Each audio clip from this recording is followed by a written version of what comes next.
I accidentally attended a stranger's funeral. And it got weird.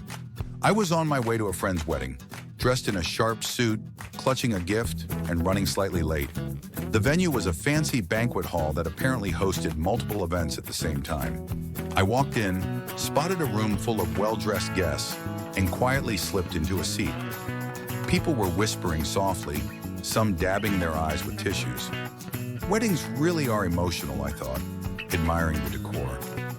Then a slideshow began. Photos of an elderly man laughing with family, posing with friends, smiling through decades of memories. It took me way too long to realize. This wasn't a wedding, it was a funeral. At that point, I should have left, but my socially awkward brain decided bolting would draw more attention than staying put. So I sat there frozen, nodding along like I belonged. Then things got worse.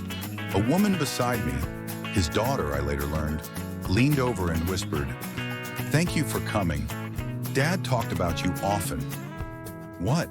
My stomach dropped. Should I confess? Ask who she thought I was? Instead, my traitorous mouth said, "Of course. He was a great man." Turns out the deceased was a beloved local businessman who mentored dozens of young professionals. My suit and panicked politeness had everyone convinced I was one of his trainees. Then they passed around a microphone for heartfelt stories. Guess who it landed on? I stood up, cold sweat forming, and choked out, "He always said, do what you love, and you'll never work a day in your life." The room erupted in nods. Someone murmured, "Classic him." He probably never said that.